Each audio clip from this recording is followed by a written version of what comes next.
after you die. Insya Allah Ustaz. Saya tunggu undangan dari Ustaz. Ya insya Allah nanti datang ya, saksikan Day One supaya Mas Vin bisa bertobat nanti insya Allah.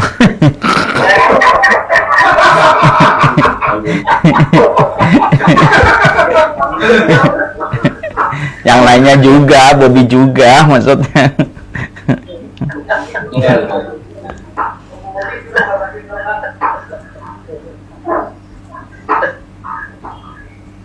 Silakan Mas Ferdi. Oke, dimulai aja langsung Ustaz ya. Sudah masuk jam 10. Kita mempersingkat waktu.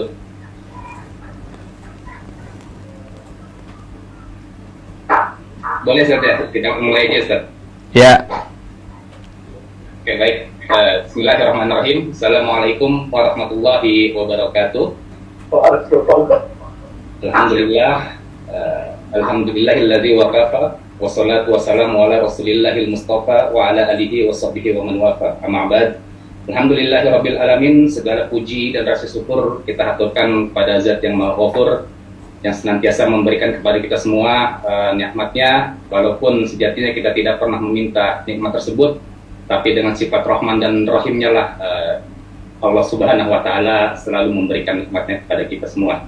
Sholawat beriring dan salam kita aturkan kepada junjungan Nabi mulia kita, Nabi Muhammad SAW, beserta keluarga, serta para sahabatnya, dan insya Allah merambahnya kepada kita semua sebagai umatnya di akhir zaman yang senantiasa istiqomah menjalankan sunnah-sunnah dari beliau. Amin ya Allah ya Rabbal Alamin. Yang kami hormati gurunda kami Al-Mukarram Ustaz Abu Bassam Umar Mita. Alhamdulillah di tengah-tengah kesibukan beliau sebagai seorang dai, di tengah-tengah kesibukan safari dakwahnya, masih menyempatkan dirinya buat berbagi ilmu, berbagi nasihat kepada kita semua. Dan juga yang kami hormati pada seluruh tim dari panelis, baik tim dari Majelis Ta'lim Nur Qalbun Salim maupun tim dari Syamila, dan juga tidak lupa yang kami hormati pada seluruh jamaah yang berada dan bergabung di dalam kajian pada pagi hari ini. Semoga dimanapun kita berada, perlindungan serta kasih sayang Allah Subhanahu wa taala menyertai kita semua. Amin ya Allah ya Rabbal Alamin.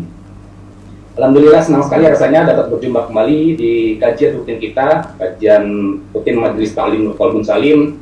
Hari ini di hari Sabtu 6 November 2021 bertepatan dengan 30 Rabiul Awal 1443 Hijriah, yang mana di pertemuan sebelumnya di mukadimah kita part kedua membahas ada pada ta'alum alim, adabul alim wa muta'alim, yaitu adab seorang penuntut ilmu dan seorang guru. Insyaallah di mukadimah kita part ketiga ini kita masih tidak jauh berbeda dengan bahasan sebelumnya. Kita akan membahas mukadimah kitab. Sebelum masuk ke inti kitab yang akan kita bahas, tentunya kita akan membahas mukadimah yang ketiga karena pertemuan kemarin yang sebelumnya belum selesai. Jadi kepada jamaah ayah bunda silakan apabila nanti ada yang perlu dicatat, dan insya Allah di akhir sesi kita akan membuka sesi tanya jawab apabila masih memungkinkan waktunya. Dan bagi ayah bunda para jamaah yang ingin bertanya perihal materi yang akan dibawakan oleh Ustadz, silakan kirim pertanyaan melalui kolom Q&A ataupun mungkin nanti bisa resend, akan kita langsung hubungkan dengan Ustadz Umar Mita. Sekali lagi saya tekankan bahwasanya bagi jamaah ayah bunda yang ingin bertanya, silakan kirim pertanyaannya melalui kolom Q&A ya. Jadi jangan di kolom chat, biasanya di kolom chat sedikit kredit, banyak banget chat-chat yang masuk. Silakan untuk mempermudah aksesnya, kirim pertanyaannya melalui Q&A ataupun bisa bertanya langsung pada Ustadz dengan menekan tombol raise hand yang ada. Baik Ustadz, langsung saja tanpa membuang waktu lebih banyak, kita akan buka kajian kita pada kesempatan hari ini dengan membaca basmalah bersama-sama. Bismillahirrahmanirrahim. Dan langsung pada gurunda kita Ustadz Umar Mita, kami persilakan. Fadhol Ustadz. Bismillah. Jazakallah khair akhil karim. Jazakallah khair pula tadi sudah menyebutkan habat string. Assalamualaikum warahmatullahi wabarakatuh. Innal hamdalillah wassalatu wassalamu ala rasulillah wa ala alihi wa sahbihi wa man tabi'ahum bi ihsan ila yaumil qiyamah. Kepada seluruh para pengurus Majelis Ta'lim Nur Qalbun Salim yang semoga senantiasa disehatkan, senantiasa pula diberikan keberkahan senantiasa pula diberikan keberkahan di dalam persaudaraan. Saya melihat Majelis Taklim Nur Qalbun Salim ini adalah dari para ikhwan, dari para akhwat yang mereka sudah saling bersaudara.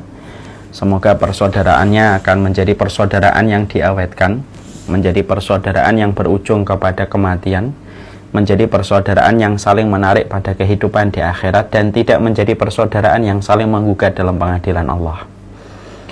Banyak orang yang senang bersaudara tapi belum tentu istiqomah di dalam bersaudara. Ada orang yang mereka ketika bersaudara melihat kekurangan, maka mereka sibuk dengan kekurangan saudaranya.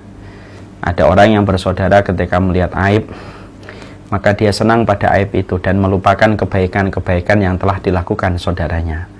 Nah, inilah yang menjadikan saya, karena saya mengenal sebagian besar dari Majelis Taklim Nur Qalbun Salim, mereka sudah bersaudara, mereka sudah banyak melewati momen kegiatan bersama-sama. Semoga Majelis Taklim Nur Qalbun Salim senantiasa diberikan keberkahan, diberikan persaudaraan, kelapangan hati, dan selalu berkomitmen untuk memberikan udzur kepada saudaranya dan bersabar di dalam persaudaraan. Inilah yang menjadi harapan kita dan doa kita. Semoga ini pula yang menjadikan kita mendapatkan kebaikan, karena kita tidak bisa soleh sendiri sampai kita betul-betul mendapatkan cinta dari orang-orang soleh di sekitar kita. Makanya salah satu doa yang indah yang dipanjatkan oleh Rasulullah SAW, Nabi itu meminta kepada Allah 3 doa. Allahumma inni as'aluka hubbaka wa hubba man yuhibbuka wa hubba amalin yuqarribuni ila hubbika. Ya Allah, aku memohon kepadamu cintamu, cinta orang yang mencintaimu, dan amalan yang paling cepat untuk mendekatkan kami kepada cintamu. Maka yang unik adalah ketika Rasulullah SAW meminta cinta orang yang mencintai Allah. Artinya seorang nabi pun meminta cintanya orang yang solih, padahal beliau merupakan orang yang paling solih pada kehidupan manusia. Nah, inilah yang menjadikan kita paham, sesungguhnya kita tetap memerlukan sahabat, dan dikatakan sahabat itu bukan hanya bertahan ketika kita melewati masa-masa suka, tapi juga ketika kita melewati masa-masa duka. Dan itulah yang menjadikan kita selalu dibersamakan di dalam kebaikan. Siapapun yang mereka ingin bersaudara tetapi masih mampu menyebutkan keburukan dari saudaranya, berarti pada dasarnya hatinya busuk daripada yang nampak di wajahnya. Itulah yang dikatakan para ulama salaf. Semoga kita senantiasa dipersaudarakan oleh Allah dalam kebaikan dunia dan kebaikan akhirat kita. Alhamdulillah, tentunya senantiasa kita bersyukur di dalam kebaikan. Pada kesempatan hari ini Allah mempertemukan kita, dan ini merupakan bagian dari kenikmatan besar yang Allah berikan kepada kita. Allah itu sempurna di dalam namanya, Allah sempurna di dalam zat-Nya, Allah sempurna di dalam setiap perbuatannya. Tidak ada celah, tidak ada aib pada setiap sifat dan nama serta kehendak yang dimiliki oleh Allah setiap mengatur kehidupan manusia. Kemuliaan Allah itu bersifat absolut, dan itulah yang menjadikan kita beruntung. Tidak ada keberuntungan yang lebih besar daripada keberuntungan ketika kita telah beriman kepada Allah sebagai Rabb yang kita sembah dan sebagai Rabb yang kita bergantung kepadanya. Orang yang senantiasa bersyukur dengan apapun yang Allah berikan kepadanya merupakan orang yang akan pasti dilapangkan oleh Allah dadanya. Maka kita memegang apa yang disampaikan oleh Ali bin Abi Thalib. Sesungguhnya pilihan Allah itu jauh lebih mulia daripada pilihan manusia. Dan pilihan Allah inilah yang menjadikan kita senantiasa bersyukur setiap waktunya. Pilihan Allah inilah yang menjadikan kita senantiasa menyikapi dengan sukacita. Karena apapun pilihan Allah itu tidak ada yang salah dan tidak bersifat mendolimi kehidupan manusia. Dan harusnya ketika pilihan Allah itu tidak ada yang salah, maka yang salah itu ketika hati kita tidak bersyukur, dan yang benar adalah hati kita bersyukur ketika kita tahu bahwasanya kita yakin Allah itu tidak mungkin mendolimi pada kehidupan manusia. Orang yang syukur itu pasti hatinya ridho. Kalau orang sudah hatinya ridho, pasti dia syukur apapun kondisinya, apapun keadaannya. Makanya itulah yang menjadikan kita memahami orang-orang terhebat pada umat ini, mereka adalah orang yang selalu ridho, dan orang yang ridho selalu bersyukur. Walaupun mereka mendapatkan episode yang terkadang bagi sebagian orang itu tidak menyenangkan, tapi menyenangkan bagi orang yang ridho. Makanya mari kita belajar di kisahnya Sa'ad bin Abi Waqqas. Sa'ad bin Abi Waqqas radhiyallahu anhu. Sa'ad bin Abi Waqqas radhiyallahu anhu, maka beliau itu adalah pemilik doa yang mustajab. Yang sangat unik adalah ketika seorang Sa'ad bin Abi Waqqas di masa senja, di masa tuanya, maka beliau dalam kondisi buta. Padahal beliau memiliki doa yang sangat mustajab. Tidak pernah beliau ketika berdoa kecuali dikabulkan oleh Allah Subhanahu wa taala setiap doa dan pintanya kepada Allah. Maka ketika beliau selalu berdoa dan dikabulkan, yang unik ketika beliau matanya buta, maka beliau justru tidak pernah berdoa untuk disembuhkan matanya, penglihatannya. Padahal kalaupun dia berdoa, kemungkinan besar penglihatan beliau akan dikembalikan oleh Allah. Ada orang yang bertanya kepada Sa'ad bin Abi Waqqas, kenapa engkau tidak berdoa untuk menyembuhkan dan mengembalikan penglihatanmu? Kenapa engkau tidak berdoa untuk mengembalikan penglihatanmu, wahai Sa'ad bin Abi Waqqas? Maka pada saat itu Sa'ad bin Abi Waqqas kemudian beliau menjawab. Kemudian beliau berkata, pilihan Allah kepada mataku yang pertama ketika dibutakan itu lebih aku cintai daripada aku mengangkat tangan lalu menyampaikan kepada Allah pilihanku. Karena aku yakin pilihan Allah itu lebih baik daripada pilihanku. Maka itulah jawaban yang tidak bisa membuat orang yang menyampaikan itu kepada Sa'ad bin Abi Waqqas kecuali diam, tidak berkutik. Nah, itulah yang dinamakan dengan konsep keridhaan, yang pasti akan membawa sebuah konsep kesyukuran. Jadi kalau ada di antara manusia masih suka menggugat, kenapa istri saya begini, kenapa suami saya begitu, kenapa harta saya begini, kenapa harta saya begitu, kenapa saya miskin gitu, kenapa dia kaya gitu. Miskin dan kaya itu hal yang lumrah. Tidak mungkin nggak ada orang miskin, itu tidak mungkin. Pasti ada orang miskin, ada orang kaya. Maka sesungguhnya kalau kemudian seseorang itu telah ridho, maka keridhaan itulah yang akan membawa sebuah kesyukuran dalam kehidupan. Dan itulah yang menjadikan kita akhirnya memahami betul betapa lapangnya kehidupan kita ketika kita senantiasa bersyukur. Dan marilah kita tanamkan ridho, karena sesungguhnya pilihan Allah adalah pilihan yang tidak pernah membawa kesulitan. Pilihan Allah adalah pilihan yang tidak pernah membawa kezaliman dalam kehidupan setiap makhluknya.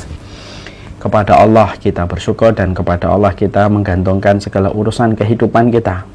Semoga Allah membimbing hati kita, membolak-balikkan hati kita, menjadikan hati dan jiwa kita selalu berada pada keridhaan, supaya keridhaan hati kita akan membawa kepada konsep kesyukuran kita kepada Allah yang menguasai alam semesta. Amin insyaallah. Kita pada kesempatan hari ini akan meneruskan mukaddimah yang ketiga, pembahasan tentang pentingnya masalah adab dan pentingnya masalah akhlak yang menjadi perhiasan dan perisai bagi mereka yang menuntut ilmu. Berbahaya sekali kalau seseorang itu menuntut ilmu, mereka tidak memperhatikan kisi-kisi apa yang harus mereka perhatikan di dalam attitude dan akhlak yang mereka harus berikan di dalam perjalanan mereka ketika mengembara ilmu. Karena siapapun yang mencari ilmu, lelah dia ketika mencari ilmu, tetapi tidak memperhatikan komitmen, attitude yang dia harus berikan dalam perjalanan dia ketika mencari ilmu, maka sesungguhnya manfaat yang dia dapatkan lebih kecil daripada mudarat yang dia timbulkan dari perjalanan dia ketika mencari ilmu, ketika dia tidak betul-betul memperhatikan betapa besarnya kedudukan akhlak di dalam pengembaraan kita mencari ilmu. Salah satu hal dan dampak yang bisa terjadi ketika seseorang itu tidak memperhatikan ilmu, tidak memperhatikan akhlak sebelum pengembaraan dimulai ketika mencari ilmu, yaitu adalah kita dapati banyak orang yang mereka mengaji tanpa mereka sadari. Orang-orang semacam ini yang menjadi sebab larinya sebagian orang dari kebenaran ilmu, karena sikap orang yang mencari ilmu yang tidak memiliki akhlak dan attitude yang baik. Makanya inilah yang kemudian menjadikan kita akhirnya faham agama sunnah atau kemudian agama Islam ataupun sunnah itu merupakan sebuah rumpun ilmu yang betul-betul mempadu padankan antara kehidupan ilmu dengan kehidupan akhlak. Dan yang hilang pada kehidupan hari ini itu kehidupan akhlak kita kepada ilmu. Orang yang mencari ilmu banyak, tetapi orang yang berkomitmen kepada akhlak terhadap ilmu yang dia pelajari sedikit sekali. Padahal keberkahan itu tergantung kepada salah satunya kepada ilmu, kepada akhlak yang dia miliki. Kalau kita mencari orang hari ini dengan banyak pengetahuan, banyak wawasan, banyak orang yang menghafalkan Al-Quran, banyak orang yang mengaji, mungkin sekarang yang mengaji sudah bisa ribuan. Tapi belum tentu di antara ribuan orang yang mengaji, di antara orang yang bersemangat ketika mencari ilmu, belum tentu mereka mendapatkan keberkahan dari perjalanan panjang mereka menuntut ilmu. Karena apa? Hilangnya keberkahan disebabkan ketiadaan mereka untuk melihat sisi akhlak pada kehidupan mereka ketika mengarungi kehidupan ilmu. Nah, ini kemudian menimbulkan sesuatu yang berbahaya. Akhirnya ketika seseorang sudah tidak ada lagi dan menganggap bahwasanya ilmu berada pada satu lembah, akhlak berada pada lembah yang lain, lalu kemudian seakan-akan tidak terikat antara lembah ilmu dengan lembah akhlak, maka yang terjadi adalah kerusakan-kerusakan di antara dua lembah itu. Disebabkan kita merusak sistem yang sudah harmonis diatur oleh Allah, bahwasanya ilmu dan akhlak itu merupakan sesuatu yang sifatnya saling berkaitan. Nah, inilah yang kemudian menjadikan kita memahami betul kalau akhirnya Ibunda Imam Syafi'i mewasiatkan anaknya Imam Syafi'i ketika belajar bagaimana belajar tentang akhlak terlebih dahulu. Dan itulah yang menjadi fokus di antara tarbiyah yang saya berikan kepada anak saya itu, yaitu masalah akhlak. Karena masalah ilmu akan dia mudah dapatkan, akan dia mudah peroleh seiring ketika dia sudah dimudahkan mendapatkan keberkahan. Karena keberkahan itu didapatkan dari ilmu ketika ilmu sudah membuahkan sesuatu yang menjadikan seseorang itu diterima, dan akhirnya dia bisa memberikan khidmah yang terbaik kepada orang di sekitarnya. Makanya inilah yang kemudian menjadikan kita sampai pada pembahasan yang ketiga. Kita masih membahas tentang muqaddimah. Moga-moga hari ini selesai dan insya Allah bulan depan kita sudah mulai membahas kepada kitabnya. Makanya kemudian kita dapati pula ada sebuah kejadian nyata di sebuah negara. Ada sebuah kisah nyata di sebuah negara, ada orang yang masuk Islam di sebuah Islamic Center. Ketika di Islamic Center itu ada seseorang yang bersyahadat beliau masuk Islam. Setelah sekian lama kemudian beliau masuk Islam, tiba-tiba beliau murtad kembali, yang membuat kaget banyak orang ketika dia murtad kembali. Lalu dicari jawaban, ditanya baik-baik kenapa dia keluar kembali dari Islam setelah dia memasuki Islam beberapa waktu sebelumnya. Maka kemudian yang kita dapatkan adalah dia berkata, saya ketika masuk Islam, yang membuat saya kaget adalah di Islamic Center ini banyak komunitas. Komunitas ini mengajak saya, lalu menyebutkan komunitas, keburukan komunitas itu. Komunitas itu mendatangi saya, menyebutkan keburukan komunitas ini. Dan itu membuat kepala saya pusing. Ketika saya masih berada pada pinggir pantai ketika baru masuk Islam, saya kebingungan. Ternyata sepanjang mata ketika saya memandang, di situ ada banyak sekali pilihan kapal, dan saya bingung, kapal yang mana lagi yang saya harus pilih? Bukankah saya sudah memilih Islam? Dan itulah kekecewaan yang akhirnya menjadikan beliau keluar dari Islam. Kalau kemudian kita breakdown dan kita bedah masalah ini, tentunya salah satu di antara akar permasalahan ini terjadi adalah ketika orang itu tidak memiliki komitmen akhlak yang baik ketika menerangkan kebenaran yang dia yakini. Sampai orang yang baru pertama kali masuk Islam akhirnya kebingungan. Dan inilah hal-hal yang kemudian menjadikan kita betul-betul khawatir kalau ilmu tidak ada sebuah sikap komitmen untuk terus berkomitmen kepada akhlak dalam kehidupan kita sebagai seorang mukmin yang beriman kepada Allah, maka sesungguhnya kerusakan demi kerusakan akan ditimbulkan. Bukan mereka yang melakukan dosa, tetapi kerusakan pun akan ditimbulkan oleh para penuntut ilmu ketika ilmunya tidak ada keberkahan, ketika tiada komitmen yang dia miliki kepada kehidupan akhlak. Nah, inilah yang kemudian menjadikan kita membahas kembali kalau begitu. Kalau begitu apa akhlak yang kemudian kita perhatikan?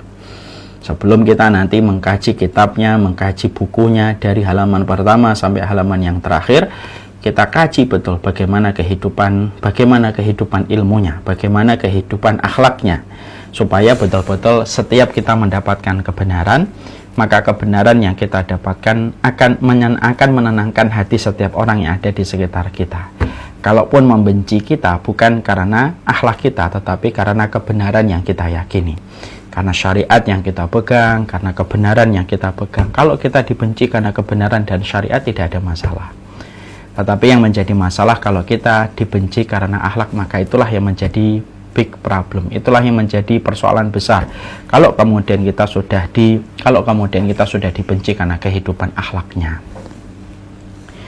Kita pada kesempatan yang kemarin sudah membahas salah satu di antara 4 penting kita di dalam memiliki akhlak itu adalah memiliki sikap takzim yang baik terhadap seorang guru.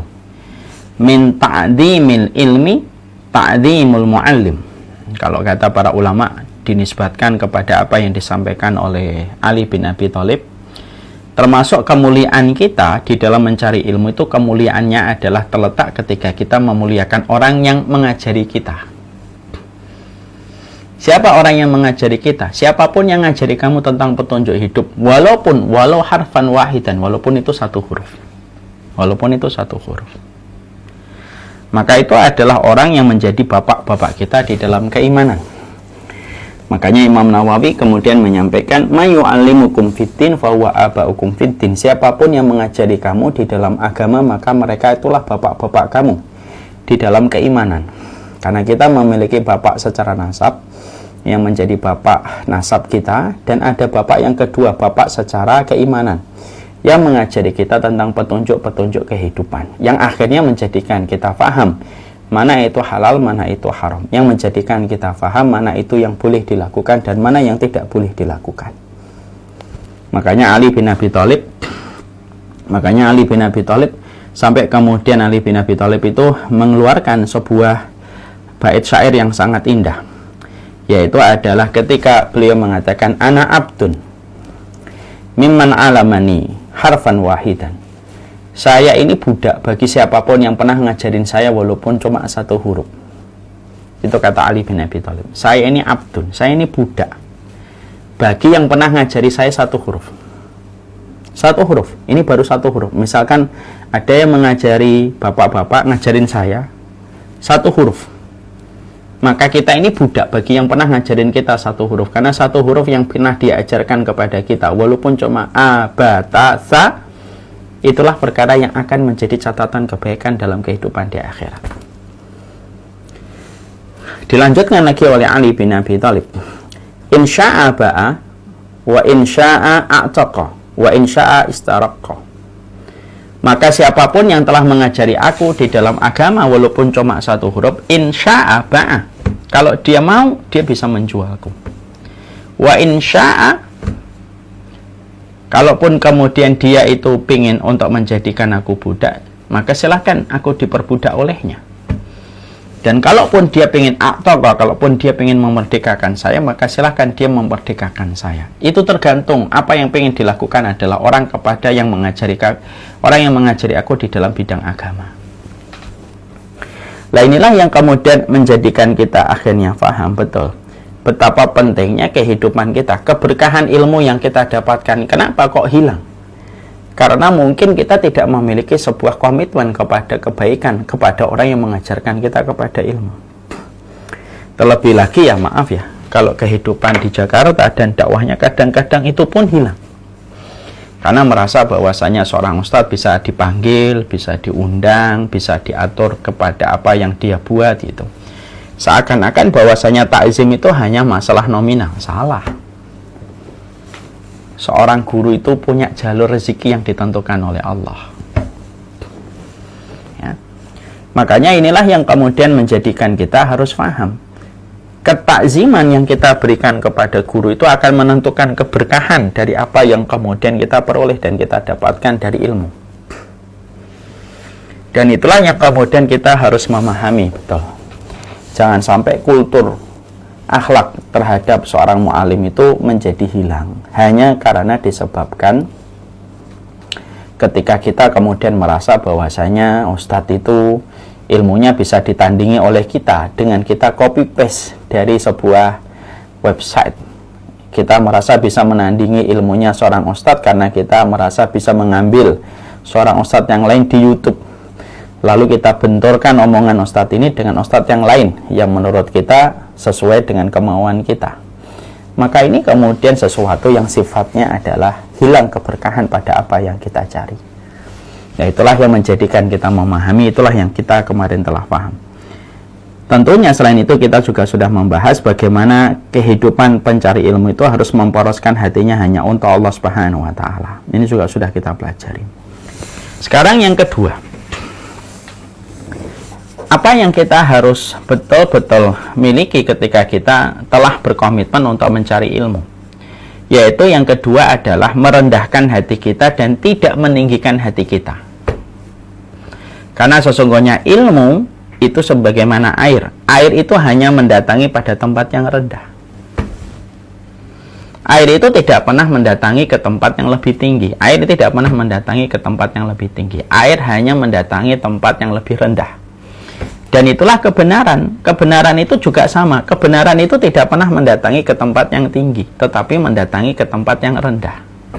Karena kesombongan itulah yang bisa menjadikan seseorang itu mereka hilang dari apa yang mereka peroleh pada satu faedah ilmu ketika memiliki kesombongan. Berapa banyak orang karena sombong akhirnya tertutup pintu-pintu kebaikan dan ilmu hikmah yang harusnya dia dapatkan karena kesombongan yang dia miliki. Ya. Makanya saya sudah sering menyampaikan dalam banyak sekali ulasan dan banyak sekali kesempatan. Ya. Orang yang paling bodoh dan orang yang paling tercela pada kesombongan itu adalah kesombongan pada ilmu dan ibadah. Orang yang sombong dengan hartanya memang tercela, tapi tercelanya tidak mengalahkan tercela pada ilmu dan ibadah.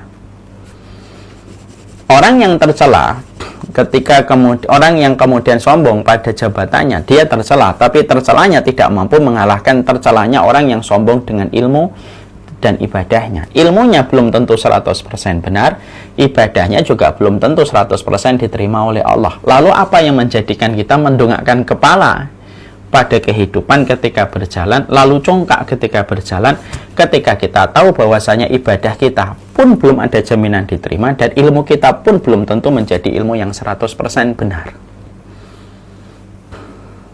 Kadang-kadang kan sukanya begitu. Bahkan kadang-kadang tidak sedikit, kadang-kadang murid kadang-kadang menyombongkan ilmunya. Bahkan di depan orang yang ngajar dia itu pun saya pernah mendapatkan orang kayak gitu. Mana sih yang kamu pengen tahu? Saya hafal semua omongannya Ustaz. Gitu. Walaupun mungkin dimaksudkan untuk bercanda, tapi tidak layak semacam itu. Banyak orang yang mereka tidak sadar bahwasanya perjalanan panjang dia ketika mencari ilmu menjadikan dia akhirnya merasa lebih senior, merasa kemudian dia lebih paham, merasa dia lebih mengerti, dan akhirnya menjadikan ilmu tidak akan pernah memberikan keberkahan sebagaimana bibit dan benih yang menumbuhkan pohon berbuah manis ketika seseorang itu tidak memiliki komitmen yang kuat di dalam merendahkan hatinya. Merendahkan hatinya kepada orang yang memberi ilmu dan merendahkan hatinya kepada ilmu. Itu syarat penting di dalam perjalanan mencari ilmu. Ketika antum, saya membaca kitab, maka fahami betul bahwasanya banyak orang yang mereka itu juga membaca kitab. Dan kita tentunya paham betul, tidak setiap ilmu tentunya kita dapatkan. Hatta para sahabat saja, mereka tidak semuanya paham tentang ilmu, walaupun mereka merupakan orang terbaik setelah Rasulullah SAW. Mari saya ambilkan contoh. Ibnu Abbas radhiyallahu anhu, beliau itu tidak tahu. Kalau riba pada awalnya itu sudah dijelaskan Nabi ada dua, ada riba nasi'ah, ada riba fadl. Riba fadl itu menukarkan emas dengan kadar dan berat yang berbeda. Itu namanya riba fadl, saling memberatkan dan mengutamakan satu jenis dengan jenis yang lainnya. Tidak boleh. Ada yang namanya riba nasi'ah. Riba nasi'ah itu ya kita pinjamkan 10.000, baliknya 15.000. Itu riba nasi'ah, riba jahiliyah. Ibnu Abbas itu pertama kali tidak tahu tentang riba nasi'ah sampai kemudian ada yang menyampaikan kepada beliau. Itu setingkat seorang Ibnu Abbas. Beliau pun tidak luput dari kekurangan ketika ada satu hal yang beliau tidak ketahui sampai ada yang menyampaikan kepada beliau. Itu setingkat Ibnu Abbas. Nah, kalau setingkat Ibnu Abbas saja beliau pun tetap memiliki kekurangan. Loh, apalagi dalam kehidupan kita sebagai penuntut ilmu. Jangan karena kita merasa bahwasanya kita bisa googling, lalu kemudian kita bisa mencari di YouTube, lalu kita mendapatkan banyak ustadz, lalu kita bisa membanding-bandingkan. Nah, itulah salah satu fitnah terbesar pada ilmu. Ketika setiap omongan orang yang kita anggap guru, lalu kemudian kita searching, lalu kemudian kita benturkan dengan apa yang kita cari. Lalu kita membandingkan Ustadz Fulan dengan Ustadz Fulan. Bukan untuk mencari kebenaran, tetapi akhirnya apa? Untuk mencari pembenaran dari apa yang kita yakini. Lalu kita tidak bersabar dengan ilmu yang datang kepada kita. Ya. Maka kemudian para ulama mengatakan bahwasanya salah satu di antara perkara untuk mencari ilmu adalah bagaimana setiap orang itu memiliki sebuah komitmen kuat. Dia itu harus merendahkan dirinya, merasa bodoh. Merasa bodoh terhadap ilmu, merasa bodoh di hadapan orang yang mengajari dia ilmu.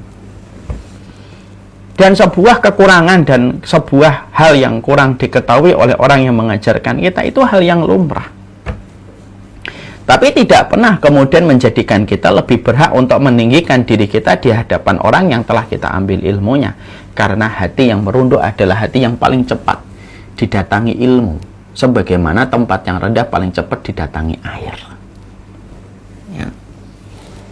Hatta sekelas Ali bin Abi Thalib pun beliau juga pernah melakukan kesalahan. Walaupun kesalahan beliau tidak menafikan keutamaan seorang Ali bin Abi Thalib sebagai salah satu penduduk surga. Dan kesalahan beliau tetap mendapatkan pahala karena seorang Ali bin Abi Thalib itu mujtahid. Mujtahid itu orang yang betul-betul paham tentang agama. Orang kalau sudah mujtahid, kalau benar dapat 2 pahala, kalau salah tetap dapat 1 pahala. Kalau sudah bersungguh-sungguh mencari jawaban. Kejadian mana Ustadz sampai antum bisa mengatakan seorang Ali bin Abi Thalib pernah salah? Pernah beliau. Ya. Beliau pernah didatangi seseorang dan bertanya kepada beliau, wahai Ali bin Abi Thalib, gimana hukumnya kalau ada orang yang mengandung, lalu suaminya meninggal dunia?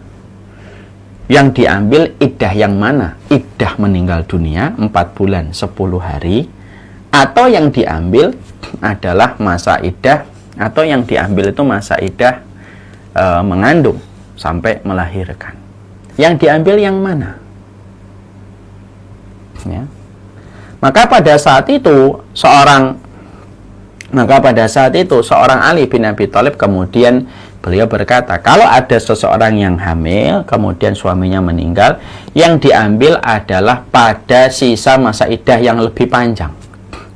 Kalau baru 1 bulan suaminya meninggal dunia, berarti masa iddah 4 bulan 10 hari meninggal, itu lebih sedikit daripada masa iddah melahirkan yang masih 8 bulan. Maka yang diambil masa iddah melahirkan. Kalau kemudian sudah 8 bulan suaminya meninggal dunia, mana masa iddah yang lebih panjang? Masa iddah meninggal dunia 4 bulan 10 hari. Kalau mengandung tinggal 1 bulan sudah lahir. Maka yang diambil masa iddah meninggal. Itu kata Ali bin Abi Thalib. Apakah perkataan Ali bin Abi Thalib itu benar? Nah, mari kita lihat ada sebuah hadis yang sahih. Ada seorang perempuan kemudian baru melahirkan, kemudian dia baru mengandung. Ketika mau melahirkan, suaminya meninggal dunia. Beberapa hari setelah suaminya meninggal dunia, dia melahirkan anak. Langsung kemudian pintunya diketuk. Ya, saya ingin melamar dirimu. Loh, saya baru melahirkan anak saya. Suami saya baru meninggal beberapa hari yang lalu. Kenapa kamu sudah melamarku? Ya karena kan kamu sudah punya anak yang kamu sudah lahirkan. Kemudian akhirnya dia berkata, la nahkum hatta nahkum ali Rasulullah. Saya tanya dulu sama Nabi. Masya Allah ya. Dia datang kepada Rasulullah. Rasulullah kemudian berkata kepada perempuan itu, akbili idza raditi. Terima saja kalau kamu sudah ridho kepadanya. Ya Rasulullah, suami saya meninggal beberapa hari yang lalu. Betul, tapi kan anakmu sudah lahir. Betul. Fungsinya iddah itu memastikan rahim tidak ada bekas jejak dari suami sebelumnya. Berarti sudah, masa iddahmu adalah melahirkannya anak. Kalau kita dapati 2 riwayat ini, mana yang kita pilih? Tentunya Rasulullah. Ya, tentunya riwayat dari Rasulullah. Ali bin Abi Thalib tidak sengaja untuk betul-betul berbeda dengan Rasulullah. Ali bin Abi Thalib tidak mengerti tentang hadis ini. Kalaulah beliau paham tentang hadis ini, tentunya beliau akan mengambil hadis ini. Tapi walaupun Ali kurang betul pada masalah ini, tetap seorang Ali bin Abi Thalib mendapatkan satu pahala karena beliau seorang mujtahid. Apa yang ingin saya ambil menjadi sebuah pelajaran untuk kita semuanya, setingkat Ali saja bisa salah, apalagi kita yang ilmunya baru sebatas ini. Inilah di antara fitnah. Saya teringat kepada perkataan seorang syekh ya. Hari ini ketika kita mendapatkan kemudahan untuk ngecek, kemudian untuk copy paste di dalam website, itu menjadikan setiap orang itu akhirnya tidak memiliki fondasi yang kuat terhadap perjalanan mencari ilmu. Akhirnya dia menikmati sesuatu yang sifatnya instan. Lalu yang terkadang bisa menjadi sebuah keprihatinan ketika gampangnya kita mencari, mengkopas setiap tulisan lalu kita datangkan, itu loh yang akhirnya menjadikan seseorang itu menjadi sombong dengan apa yang dia dapatkan. Dan itu masalah. Sombongnya sudah keropos. Kenapa? Itu pun didapatkan dari kopas yang dia tidak tahu bagaimana alurnya sampai apa yang dia kopas itu dia bisa sharing. Makanya inilah yang kemudian menjadikan akhirnya kita memahami betul. Berarti betul-betul orang itu ketika mencari ilmu, komitmen kita ketika mencari ilmu itu merendahkan hati kita, menganggap orang lain lebih baik daripada diri kita. Huwa khairu minni, dia itu lebih baik daripada saya. Kalau kita berjumpa dengan orang yang lebih tua, ketika berjumpa dengan orang yang lebih tua, kita berkata, kita paksa hati kita untuk berkata, dia lebih baik daripada saya karena dia telah mendahului saya di dalam kebaikan. Kalau kita berjumpa dengan orang yang lebih muda, kita berkata, saya lebih buruk daripada dia karena saya mendahului dia di dalam keburukan dan kemaksiatan. Akhirnya kalau pandangannya sudah bersih, ketika dia mampu untuk menjaga hatinya supaya hatinya tidak meninggi, maka dataran rendah pada hati adalah tempat yang paling banyak berkumpulnya ilmu. Ya. Jadi itu yang kita harus paham. Makanya kadang-kadang kita sering bertanya sama diri kita, kenapa ya saya nyari ilmu sudah lama gitu ya? Saya nyari ilmu sudah lama, tapi kalau ditanya apa saja yang sudah saya pelajari, banyak di antara kita yang tidak mampu menyebutkan apa yang saya sudah pelajari. Kita kebingungan gitu. Hatta hafalan kita, hatta tadabbur kita, hatta kita memahami dan mengerti tentang terjemahan satu ayat, tidak ada yang kita kemudian mengerti. Kenapa menguap setiap ilmu yang kita peroleh, walaupun perjalanan kita panjang, seakan-akan kita monyet yang mengambil jambu lalu meletakkan di ketiak. Setiap ada jambu kembali, kita ngambil kembali, yang ada di ketiak jatuh. Kita ngambil lagi, kemudian diletakkan lagi di ketiaknya kera atau monyet. Lalu ada jambu lagi, kita ambil lagi, kemudian jambu ini yang ada di ketiak juga kemudian jatuh. Kenapa semacam itu? Kenapa itu harus terjadi pada perjalanan kehidupan kita? Pada perjalanan kehidupan kita ketika mencari ilmu hanya gitu-gitu aja dan tidak menumbuhkan sebuah kebaikan dalam kehidupan kita dan tidak menjadikan kita semakin mengerti pemahaman kita terhadap ilmu, walaupun perjalanan track recordnya kita mencari ilmu itu panjang. Ya mungkin salah satunya karena sifat merasa tinggi yang kita miliki, sadar ataupun tidak sadar. Sadar atau tidak sadar. Sehingga kemudian ketika kita ada yang sadar, ada yang tidak sadar, maka akhirnya itulah yang menjadikan akhirnya mentok. Orang itu kalau nyari ilmu, itu harus betul-betul sebagaimana gelas yang kosong. Mas Iwan, ambilkan gelas kosong itu, Mas. Jadi orang kalau sudah nyari ilmu kepada siapapun, saya wanti-wanti, siapapun Ustadz yang kamu datangi, lalu kamu berniat untuk belajar, kamu ini betul-betul kemudian harus menempatkan dirimu itu sebagaimana gelas yang kosong. Gelas yang kosong. Yang mau ditaruh apapun di situ, selama tidak keluar dari kitabullah dan sunnah. Selama kita kemudian memang ingin mencari ilmu. Jangan menempatkan diri kita itu ketika ngaji, lalu seakan-akan gelas yang terisi. Kalau sudah gelasnya terisi dengan apa yang kita isi, dengan pemikiran kita, dengan apa yang menurut kita itu sudah kita dapatkan, gelas yang terisi itu tidak bisa lagi diisi. Ya, jadi sikap orang kalau sudah nuntut ilmu tuh ya betul-betul ngerasa bodoh. Sebagaimana santri, Saya dulu kalau jadi santri tidak pernah saya merasa bahwasanya perkataan Ustadz itu bisa kemudian saya bantah. Tidak, saya berusaha untuk tidak pernah gitu selama saya 4 tahun ataupun ketika 7 tahun. Saya kemudian kuliah di Fakultas Syariah. Tidak pernah saya merasa bahwasanya lebih paham dan lebih mengerti. Itu tidak pernah. Sekarang pertanyaan kita adalah, sekosong apa hati kita ketika kita belajar ilmu? Itu ada di situ. Karena ini masalah cukup penting ini. Banyak orang yang ketika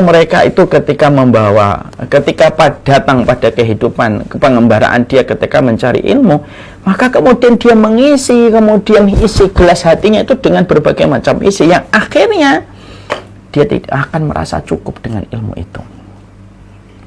Jadi akhirnya ilmu tidak lagi dipelajari sebagaimana salaf itu mempelajari ilmu.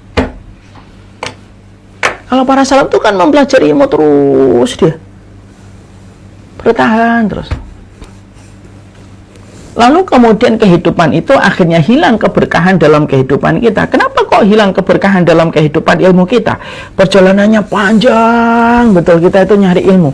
Kapan sudah mulai ngaji? 5 tahun. Kapan mulai ngaji? 10 tahun. Apa yang sudah dipelajari? Bingung kita. Bahkan maaf, terkadang ditanya tentang bagaimana zikir ini, zikir itu pun, doa ini, doa itu. Banyak yang kemudian belum tentu bisa menyebutkan. Padahal perjalanan taklimnya itu cukup panjang.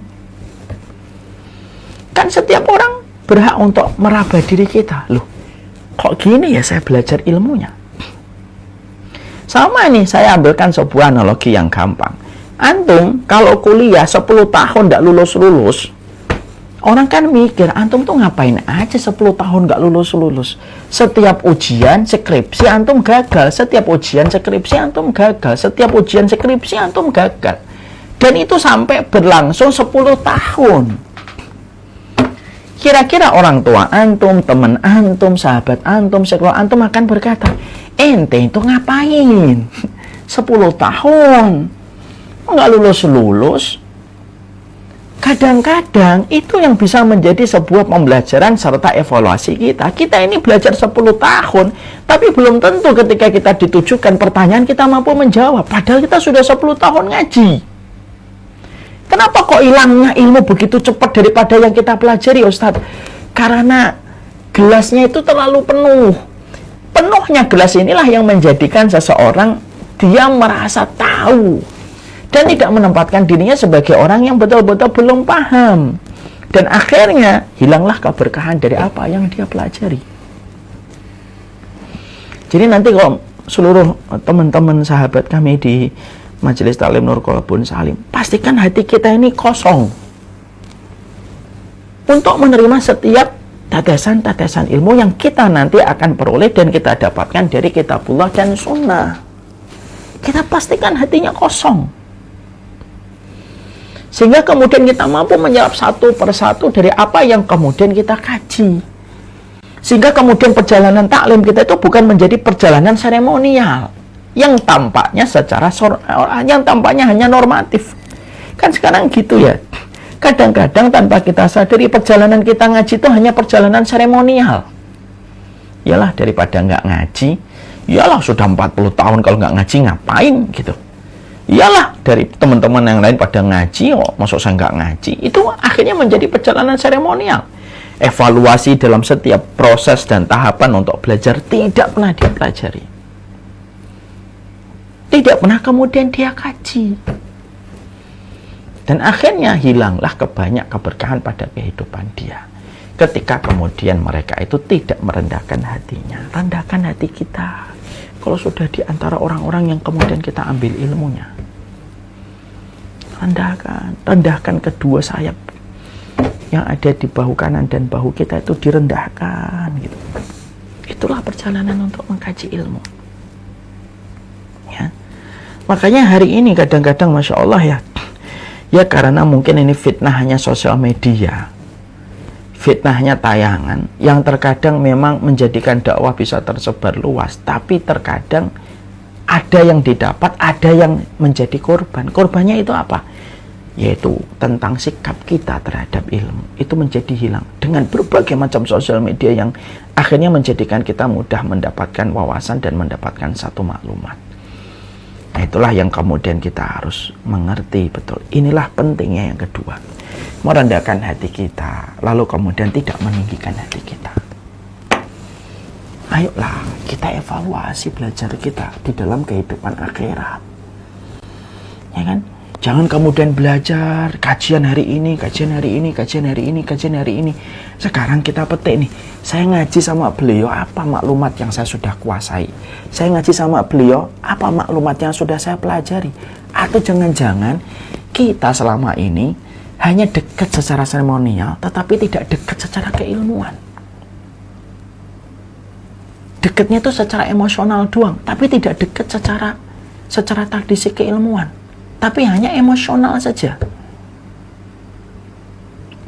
Kalau dekatnya kita hanya masalah emosional dan tidak menjadi kedekatan secara keilmuan, itu yang akan menjadikan banyak keberkahan pada kehidupan kita mencari ilmu menjadi hilang. Yang ketiga, perjalanan kita mencari ilmu setelah merendahkan hati kita, dan pastikan ya, hatimu, kalau hatimu selayak dataran rendah itu tempat berkumpulnya air, sebagaimana hatimu selayak dataran rendah tempat berkumpulnya ilmu.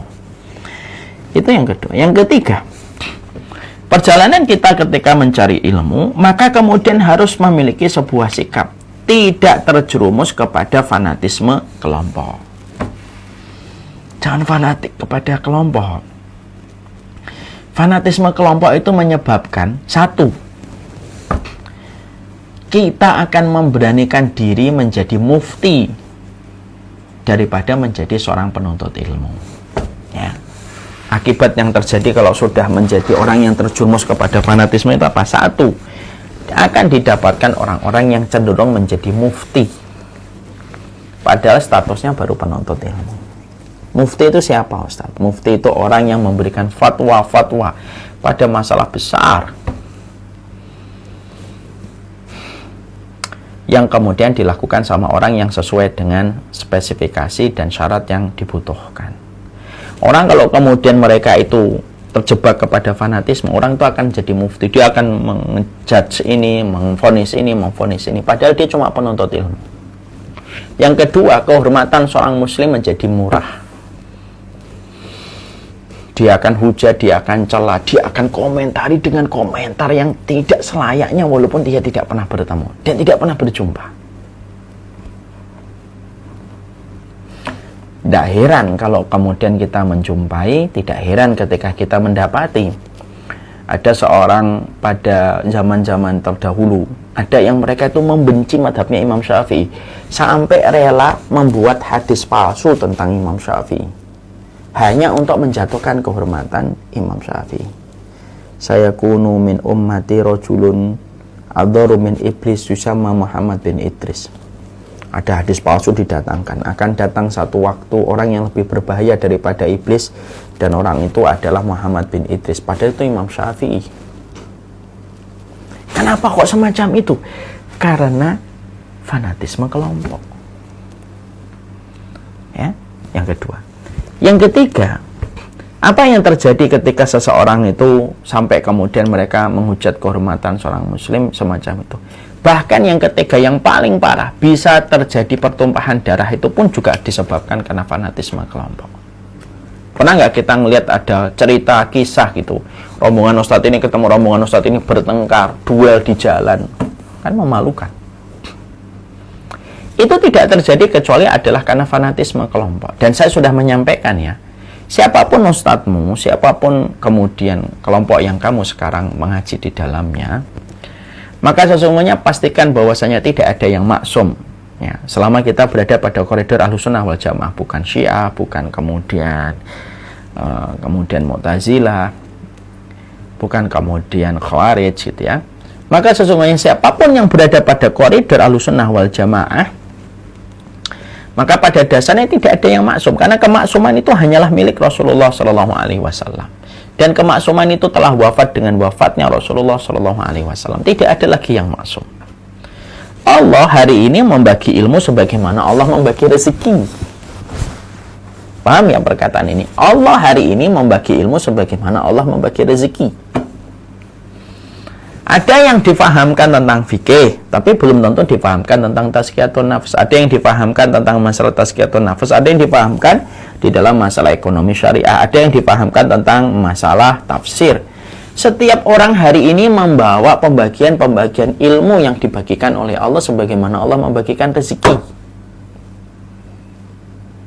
Ustadz yang ente gandrungi, siapapun itu, mungkin beliau memiliki kemampuan di bidang ini, tapi belum tentu dia memiliki kemampuan dan keistimewaan di bidang yang lainnya. Contoh, bagus kalau sudah menyampaikan masalah fikih, tapi belum tentu amar ma'ruf nahi mungkarnya jalan dengan bagus dari mereka.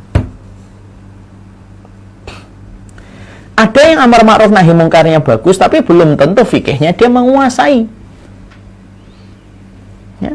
Ada yang dia masalah fikih itu menguasai, tetapi belum tentu di dalam persoalan muamalah yang syar'iyah dia menguasai. Lah itulah yang kemudian kita harus paham gitu loh. Orang itu kalau fanatik, dia akan tertutup banyak sekali pintu-pintu kebaikan dalam kehidupan. Kalau orang itu sudah fanatisme, ketika dia sudah ta'assub, buta kepada kelompoknya, dia menutup mata gitu loh. Bahkan saya mendapati sendiri bahwasanya ada orang itu sampai bercerai gara-gara masalah beda pengajian gitu loh. Seakan-akan bahwasanya hari ini persoalan manhaj itu lebih tinggi daripada keimanan. Memang penting manhaj itu, tapi tidak akan pernah mengalahkan konsep keimanan. Makanya kemudian yang menjadikan kita harus paham adalah nanti kepada majelis taklim Nur Qalbun Salim, jangan pernah fanatik. Hatta kepada saya sekalipun, ketika hari ini majelis taklim Nur Qalbun Salim mendapatkan kajian bersama dengan saya, jangan pernah fanatik gitu. Karena sesungguhnya tidak ada yang ditimbulkan dari fanatisme kecuali adalah kerusakan. Sebagaimana itu kerusakan akan kita jumpai. Makanya inilah yang kemudian menjadikan kita paham bahwasanya di antara hal yang betul-betul kita hindari pada kehidupan kita mencari ilmu, yaitu adalah ketika kita tidak terjerumus kepada fanatisme kelompok. Ambil kebenaran kalau memang di situ ada kebenaran. Tapi tidak usah kita merendahkan yang lainnya. Lalu kita membatil-batilkan yang lainnya. Model macam apa kita ini di dalam penuntut ilmu sudah mampu memberanikan diri untuk membatilkan orang lain. Padahal kemampuan kita baru cetek, tapi berlagak sebagaimana ulama besar yang paham tentang seluruh perkara. Sadar sama ilmu itu kita ini masih cetek banget. Ya. Kemudian yang keempat, yaitu adalah bagaimana kewajiban kita kepada ilmu adalah memahami tentang arti perbedaan. Itu kemudian kita paham tentang perbedaan. Nanti kalau kita belajar kitabnya, kita pilih, kita harus paham artinya perbedaan-perbedaan para ulama.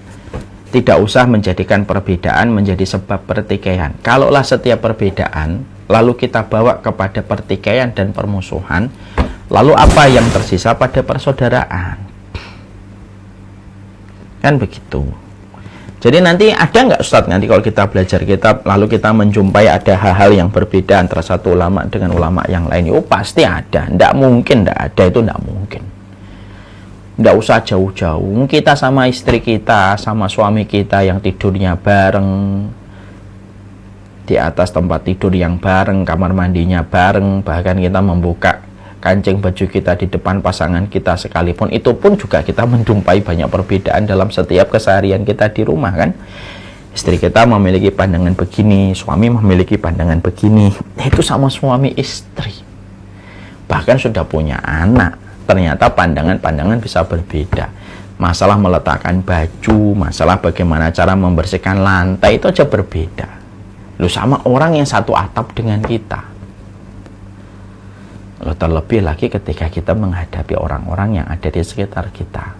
Perbedaan para ulama itu ada pasti. Perbedaan para ulama itu ada. Makanya kemudian janganlah kita kemudian sampai terjerembab kepada pemikiran khawarij. Gampang mengkafirkan, gampang menyesatkan.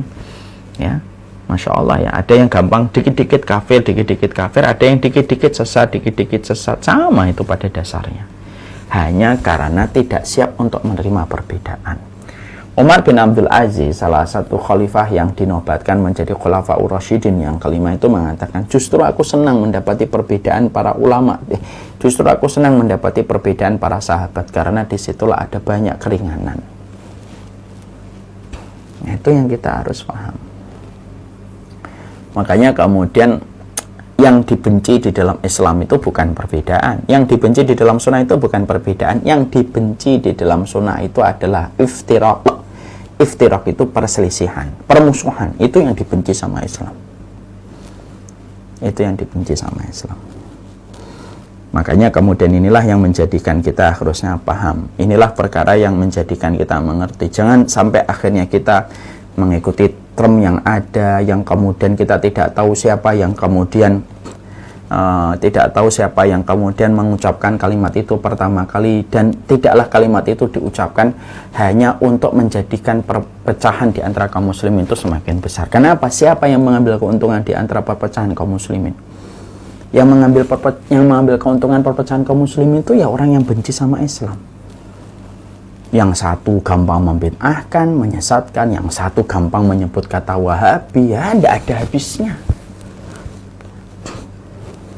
Ya kan? Gak ada habisnya. Siapa sih yang membolehkan kita gampang menyesatkan dan gampang membid'ahkan? Tidak ada ulama yang mengatakan kita gampang menyesatkan, gampang membid'ahkan.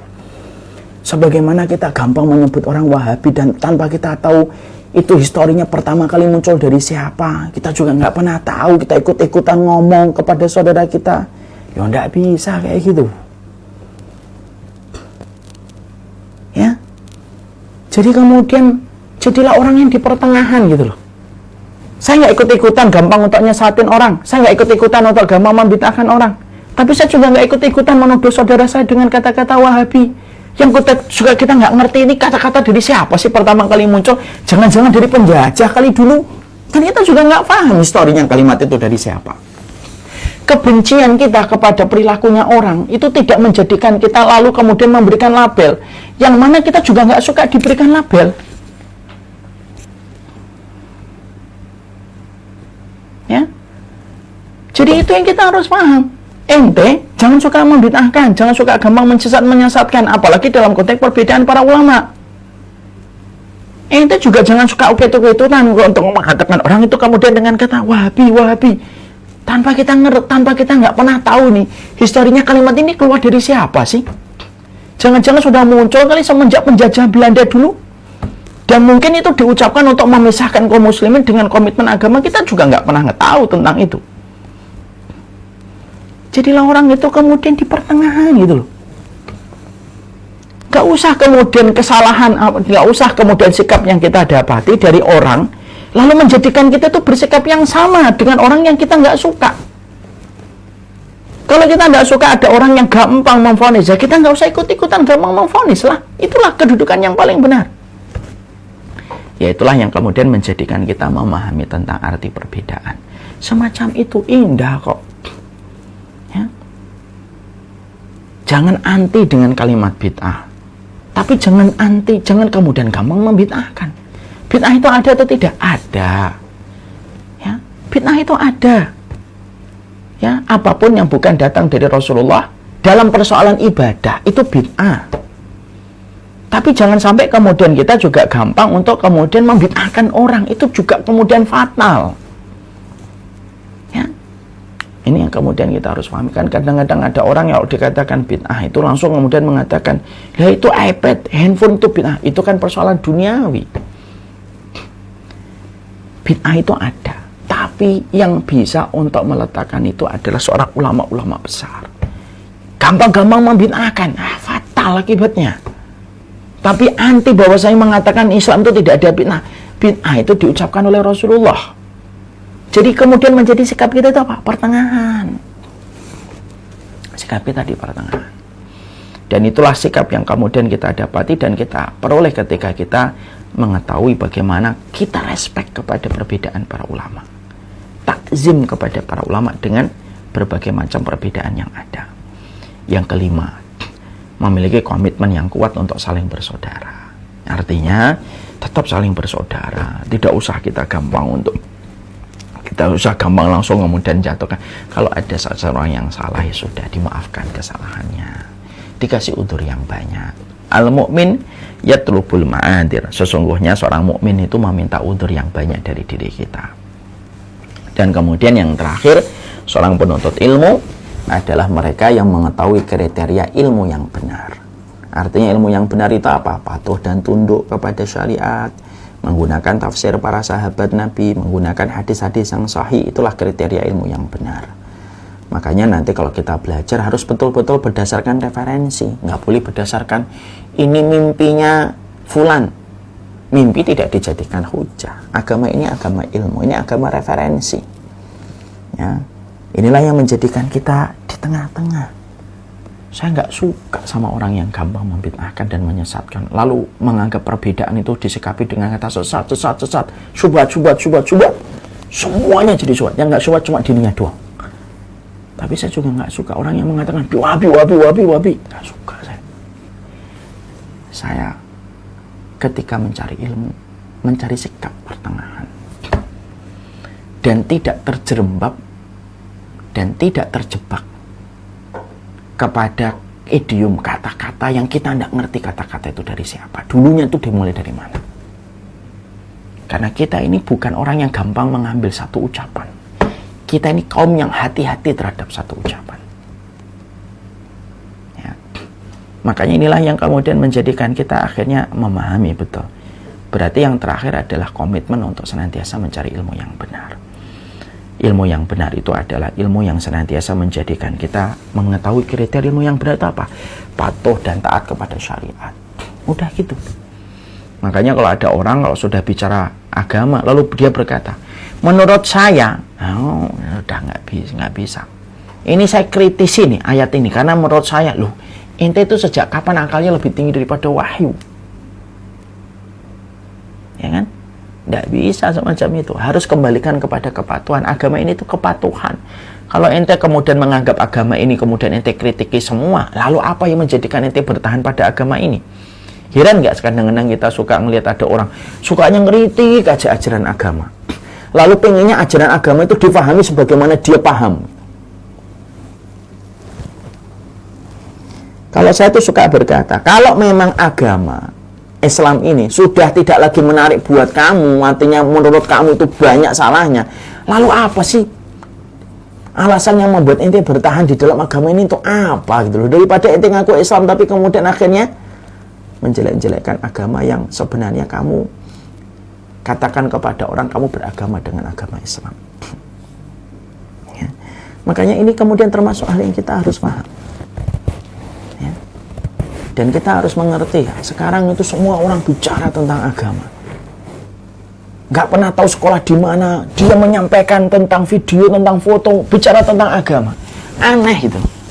Padahal maaf ya, sekumpulan arsitek nggak pernah mengundang orang kecuali orang yang memiliki latar belakang arsitektur untuk menyampaikan tentang masalah arsitek. Sekumpulan dokter tidak akan pernah mengundang orang dalam masalah kedokteran kecuali orang yang memiliki riwayat yang panjang, track record yang panjang tentang masalah kedokteran. Lah kita ini aneh. Hari ini agama justru setiap orang ngomong, setiap orang bicara, walaupun dia tidak ketahuan itu sekolah di mana. Yang lebih aneh lagi, kadang-kadang kita lebih mudah kagum sama orang bicara tentang agama padahal tidak punya basic sama sekali tentang agama. Bahkan kadang-kadang yang membuat saya miris itu viral omongannya. Wah, diakui sebagai anak muda yang paham agama. Sekolahnya di mana? Ayatnya apa yang dihafal, hadisnya apa? Tapi sudah dipersilakan untuk bicara tentang agama. Dokter aja ketika pengen untuk mengundang orang bicara tentang kedokteran, nggak mungkin dokter itu mengundang arsitek ngomong di acara kedokteran. Itu setingkat dokter. Itu setingkat dokter. Sekarang itu kan enggak, semuanya ngomong tentang agama. Nah itulah, makanya kemudian inilah yang menjadikan kita memahami. Barakallahu fikum. Ini yang dapat kemudian kita sampaikan pada pertemuan hari ini. Semoga Allah menjadikan kita menjadi ummatan wasaton, di pertengahan.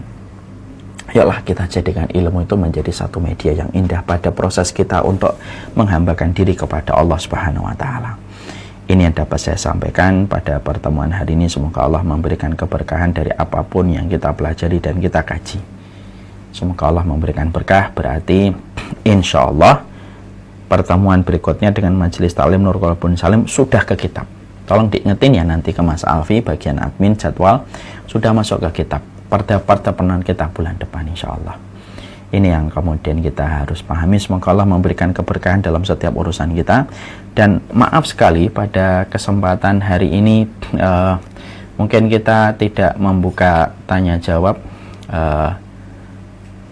karena saya ada tamu di bawah yang tentunya saya harus muliakan mereka. Saya mohon maaf sekali pada kesempatan ini tidak membuka tanya jawab. Semoga diberikan kelapangan, diberikan keridhaan. Pertanyaan-pertanyaan dikumpulkan, nanti kita akan jawab pada pertemuan kita berikutnya. Wassalamualaikum warahmatullahi wabarakatuh. Walhamdulillahirabbil alamin. Saya serahkan kembali kepada Akhil Karim.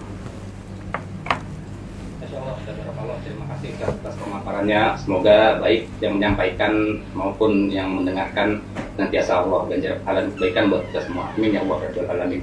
Jadi memang sejatinya masih panjang perjalanan kita Ustaz sebagai penuntut ilmu ya Ustaz ya.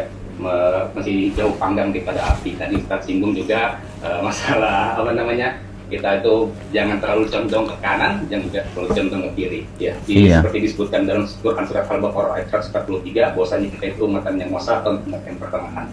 Baik, terima kasih Ustaz atas pemaparannya. Dan mohon maaf sekali untuk para jamaah pada kesempatan hari ini kita tidak membuka sesi tanya jawab dikarenakan ada udzur dari turunda kita Ustaz Abu Basam Umarnita. Insya Allah di pertemuan berikutnya kita akan kita akan kembali menyediakan kajian, tentunya sudah masuk ke kajian inti, ke kajian kitab. Dan bagi ayah bunda jamaah yang mungkin ada sesi atau part yang terlewat dari kajian kita sebelumnya bisa didapatkan di Mosfit ya. Sekali lagi bagi jamaah yang mungkin ada kelewat atau bagian-bagian kajian kita yang terlewat ya, tentunya ingin memurojaah kembali kajian kita, bisa ayah bunda akses langsung di Mosfit. Di situ insya Allah lengkap dari kajian-kajian Majelis Taklim Nurul Qalbun Salim. Baik, terima kasih Ustaz atas ilmunya yang dibagikan pada kesempatan hari ini. Mohon keikhlasan untuk sedikit mungkin untuk berdoa memberikan nasihat kepuas buat doa buat jamaah sekalian Ustaz. Tafadhol. Bismillah. Allahumma inna nas'aluka bi annaka antallah al-ahadus samad alladzi lam yalid wa lam yulad wa lam yakul lahu kufuwan ahad. Allahumma shalli ala Muhammad wa ala ali Muhammad. Rabbana dhalamna anfusana wa illam taghfir lana wa tarhamna lanakunanna minal khasirin. Ya Allah ya Rahman ya Mujibas Sailin, berikanlah kami anugerah ilmu yang menjadikan hati kami saling bersaudara. Jauhkanlah kami dari segala macam bisikan setan yang menghalalkan perbuatan kami untuk memusuhi saudara-saudara kami, guru-guru kami di dalam penghambaan kami dan niatan besar kami untuk melakukan ketaatan dan kebaikan. Ya Allah, jadikanlah setiap ilmu yang kami peroleh, setiap ilmu yang kami dapatkan menjadi sebuah alasan untuk memadamkan ancaman api neraka. Ya Allah, berikanlah yang benar-benar adanya dan berilah kami kekuatan untuk mengikuti yang benar. Jelaskanlah yang batil-batil adanya supaya kami diberikan kekuatan untuk menjauhi kebatilan tersebut. Ya Allah, Engkaulah yang menggenggam hati kami, kuatkanlah hati kami di dalam keimanan, ketakwaan dan keselamatan kami pada zaman fitnah. Wassallallahu ala nabiyina Muhammad walhamdulillahirabbil alamin. Baik, terima kasih dan juga pada seluruh jamaah. Dengan demikian selesailah kajian kita pada kesempatan hari ini. Bagi jamaah yang kembali ada yang bertanya bagaimana dapat kajian-kajian kita yang terdahulu, bisa saudara atau jamaah akses langsung di Mosfit ya, mosfit.id. Insya Allah di situ ada kajian-kajian kita yang sebelumnya yang mungkin jamaah terlewat. Terima kasih, kurang dan lebihnya saya dari tim Majelis Taklim Nurul Qalbun Salim dan juga tim dari Syamila ingin mengucapkan mohon maaf apabila masih ada kekurangan. Kita tutup kajian kita pada kesempatan hari ini dengan pembacaan doa kafaratul majelis. Subhanakallahumma wa bihamdika asyhadu an la ilaha illa anta astaghfiruka wa atubu ilaik. Billahi taufiq wal hidayah. Assalamualaikum warahmatullahi wabarakatuh. Pamit semuanya. Ya, Ustaz. Nah, Mas Win, Mas Arif, Mas Divan, Mas Win, semuanya. Saya tidak bisa nyebutin satu persatu. Ditunggu kehadirannya di Samila Laga Premier the day after you die, insya Allah. Enggak, assalamualaikum warahmatullahi wabarakatuh. Jazakallah khair. Jazakallah khair. Barakallah fiik. Assalamualaikum warahmatullahi wabarakatuh.